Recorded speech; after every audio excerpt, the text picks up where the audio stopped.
From the res life, big lessons for the world, dreaming big.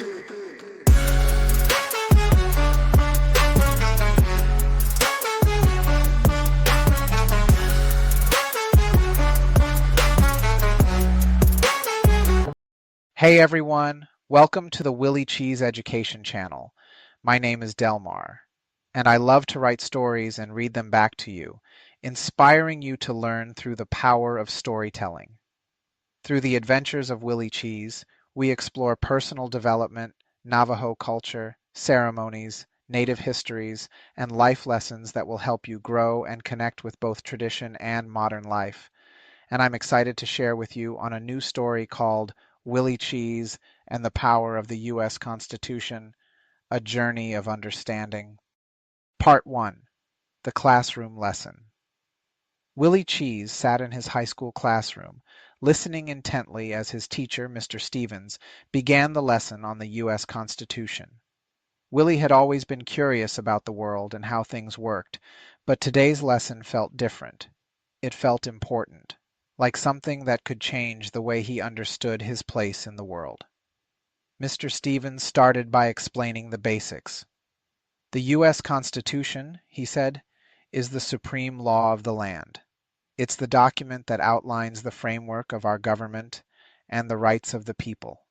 It was written over 230 years ago, but it's just as relevant today as it was when it was first signed. Willie could sense the weight of the document.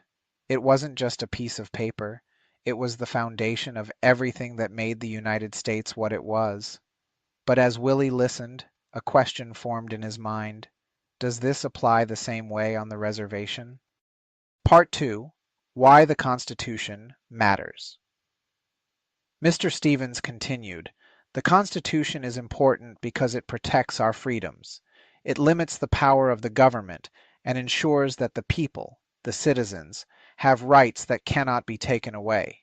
It's the reason we can speak our minds, practice our religions, and live our lives without fear of the government infringing on our freedoms." Willie thought about the stories he had heard from his elders, stories about times when people didn't have these kinds of protections, when they were at the mercy of those in power. He realized that the Constitution was what stood between freedom and tyranny. But he also knew that life on the reservation was different, governed by tribal laws and sovereignty. "Mr. Stevens," Willie asked, "does the Constitution work the same way on the reservation? Do we have the same rights there?" Mr. Stevens paused, recognizing the importance of Willie's question. "That's a great question, Willie. The Constitution does provide protections for all U.S. citizens, including those living on reservations. However, things can get complicated because Native American tribes are sovereign nations. This means they have their own governments, laws, and courts, which can operate differently from the federal and state systems." Part 3. The Amendments and what they mean for everyone. Mr. Stevens then turned to the Bill of Rights, the first 10 amendments to the Constitution. "These amendments," he explained, "are the foundation of our individual rights. Each one is important, and together they protect us from government overreach. On the reservation, these rights are recognized, but the way they're enforced can be different because of tribal sovereignty." Willie listened carefully as Mr. Stevens went through each amendment, explaining what it meant and providing examples that resonated with Willie's life and experiences.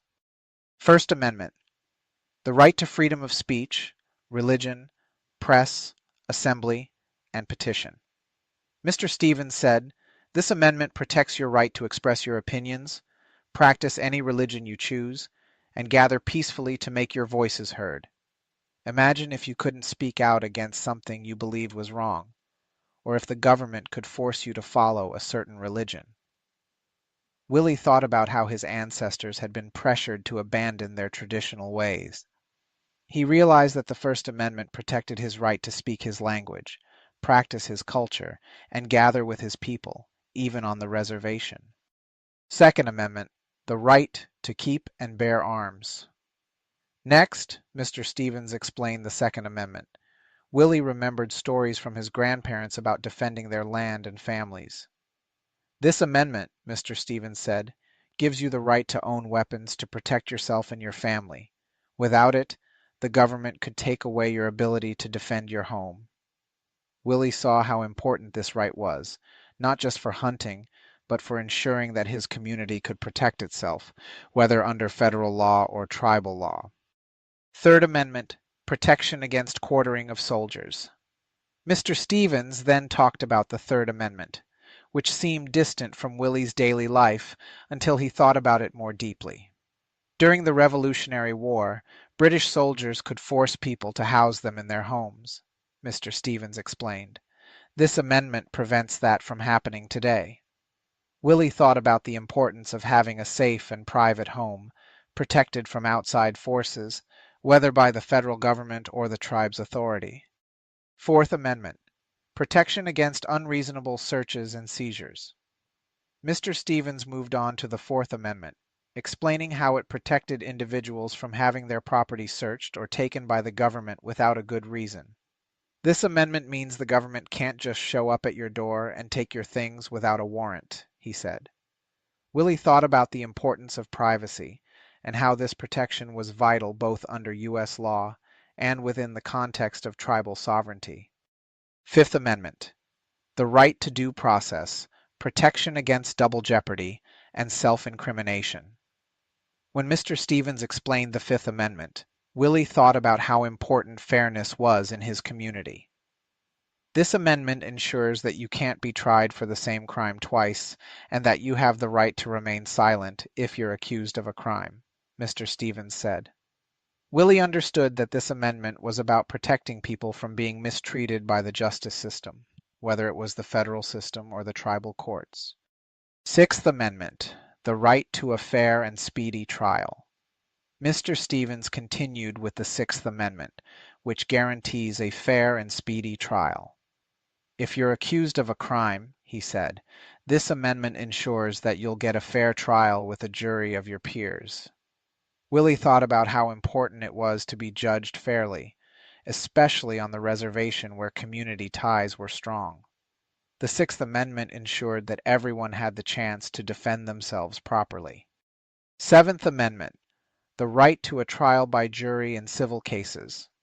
The Seventh Amendment, Mr. Stevens explained, gave people the right to a trial by jury in civil cases, disputes over property, contracts, or other matters. If you're involved in a lawsuit over something valuable, Mr. Stevens said, this amendment gives you the right to have your case decided by a jury of your peers. Willie thought about how disagreements over land or property could affect his community. The Seventh Amendment protected their right to a fair hearing in such disputes, both on and off the reservation. Eighth Amendment, protection against excessive bail, fines, and cruel and unusual punishment. Mr. Stevens then talked about the Eighth Amendment, which protects against excessive punishment. This amendment means the government can't punish you in a way that's too harsh or unfair, he said. Willie imagined what it would be like if the government could impose cruel punishments without any checks.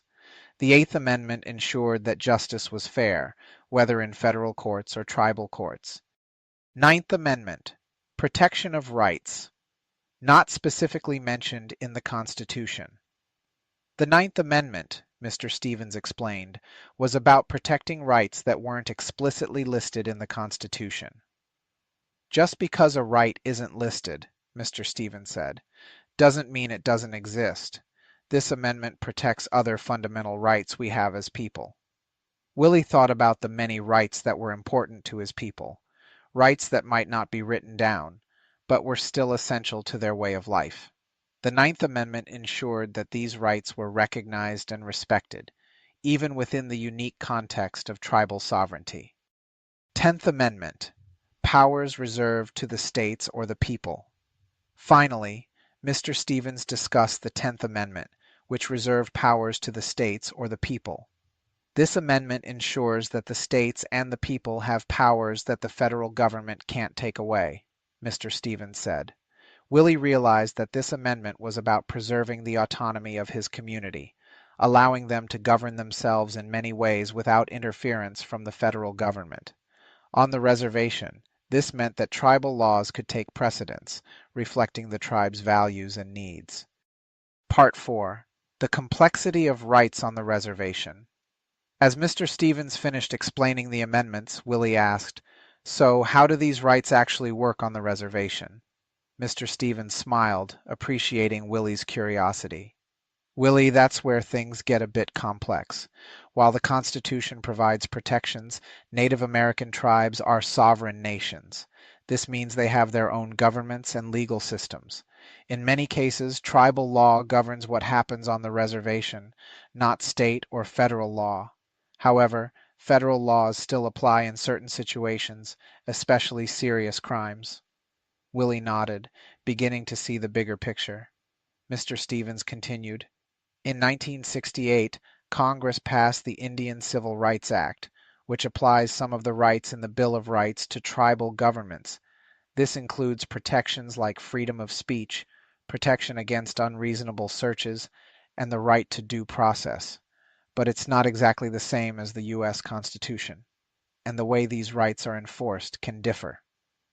Willie thought about how his people's sovereignty allowed them to maintain their culture and traditions while also being part of the United States. He realized that while the Constitution was a powerful tool for protecting rights, tribal sovereignty added another layer of complexity to how those rights were experienced on the reservation. Part 5. Understanding and Protecting Our Rights. As the lesson came to a close, Mr. Stevens left the class with a powerful message. "It's not enough to just know the Constitution exists," he said. "You have to understand it, to know your rights, and to be willing to stand up for them.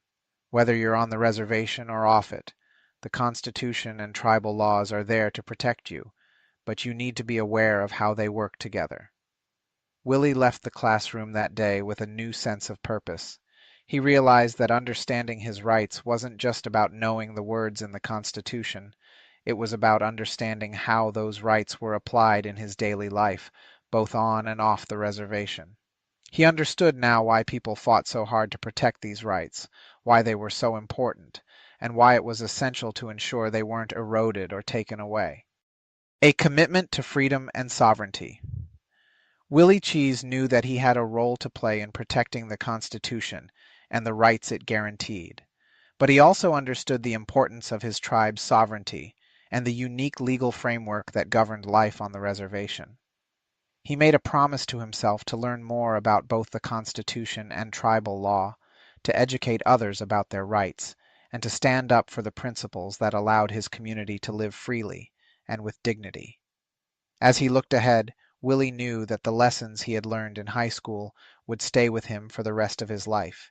He was determined to be a defender of the Constitution, to ensure that the freedoms it protected would continue to be enjoyed by future generations, while also respecting and preserving the sovereignty of his people.